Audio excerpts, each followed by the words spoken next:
And we're back. The old Coot here coming back at you with another exciting video. Salmon Poke is what I was craving today. So Costco had a sale about 2-3 days ago. I think it's still going on through tomorrow. But what I did was I bought the salmon ahead of time, stuck it in the freezer to kill off any of the worms that might be in there, right? If you can find wild caught, even better. In this case, it's farm raised. That's what I could afford. But basically what I do is I stuck it in the freezer overnight just to kill off all those worms or whatever might be in there. Next day, took it out of the freezer, put it into the refrigerator, let it defrost for a full day just so that it could come back to the usable, temperatures that it needs to be at, the pliability. Then what I did was today I went ahead and cut it up into these beautiful cubes. I would say they're about like an inch to an inch and a half, maybe even 2 inches, like about the size of the thumb, right? So that's basically where you want the cubes. Definitely don't want to choke on them, right? You want to be able to take in a cube, chew it, and then, do your whole process. But the results are very nice. I'm very happy with the way things turned out. This has been sitting in the fridge for about an hour. It's very typical that you might get some of the excess sauce or the liquid to pool up. That's totally fine. Just go ahead and give it a stir before you're ready to serve it, eat it, etc. So what was in here? Quick recap, 2.5 pounds of salmon, right? What I usually do is I take that into tablespoons. So 2.5 tablespoons of the liquid. So 2.5 tablespoons of rice vinegar, right? 2.5 tablespoons of the soy sauce, low sodium is what I like. And then 2.5 tablespoons of the honey. I try to get local raw honey. If you want to use sugar, you can. I'm just trying to make it a little bit better and stay a little bit healthier. You get the same sweetness out of the honey that you do out of the sugar. The difference is it's more natural, I would say, than trying to put refined sugar into the final product. But anyways, that's just what I do. If you want to do you and do regular old like C&H table sugar, be my guest. But 2.5 tablespoons is what I put in.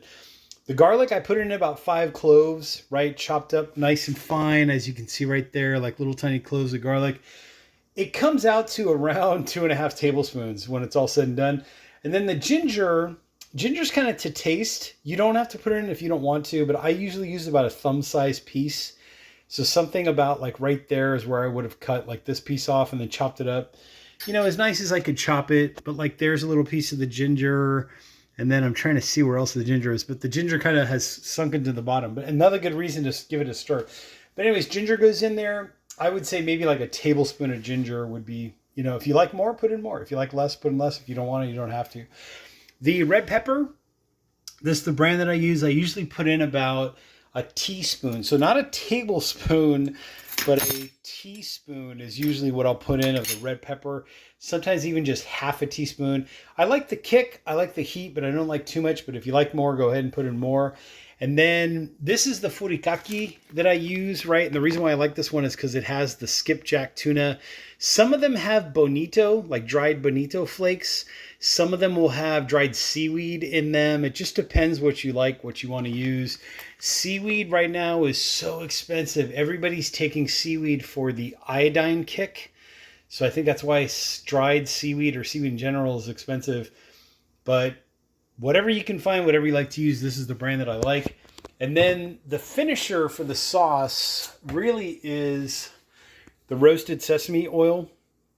Right, this is the product of Japan. This is the one that I like the most. This one to me just has the strongest, nice roasted sesame flavor that I like. If you want to use regular sesame oil that's not roasted, that's fine. The darker, usually the more stronger the roasted, toasted, smoky flavor is going to be. And then, again, the reason why I like this one is because it just has sesame seed oil in it. This I usually keep at room temp in a cabinet. Try to use it before the expiration date.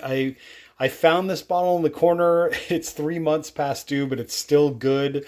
So that's why I still use it. And I'll probably finish this within about a month anyways, maybe even a couple weeks, because I'm planning on making more poke soon. And then if you want to top it off with some more roasted sesame seeds or just regular sesame seeds, you can do that too.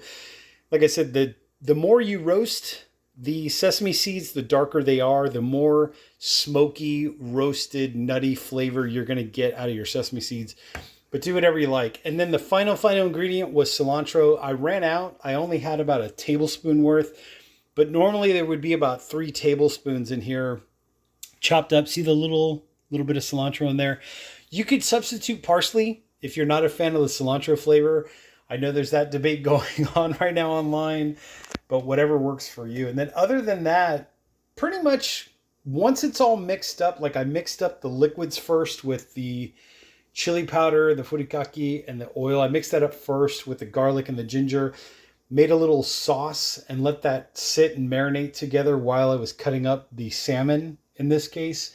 And then basically what happened was I threw the salmon in right after it was all cut up, made sure there were no bones, stuck it all in the refrigerator, right? I put it in this nice little tray, covered it with plastic wrap or saran wrap, stuck it in the refrigerator for about an hour just to kind of let the flavors marinate. Now what I'll do is I'll just give it a quick little toss or a little stir to get some of this liquid back reabsorbed into the tuna, or sorry, into the salmon. Like you could do this with albacore tuna if you wanted to. And then it's ready to eat. So however you want to eat your poke, that's up to you as well. You could make some steamed rice, right? Let it cool down in the fridge, put that on the side, and then serve it over that. Or you could add, like, if you want to do those seaweed salad, like pre-made seaweed salads, you could add some of that green seaweed to your poke, however you want to. I'm not a fan. I used to love the seaweed. I'm not a fan of it because of what's in there. There's a lot of preservatives. There's a lot of like phosphates and that kind of stuff. So I'm trying to avoid that stuff. But this is how I like it. Just plain and simple.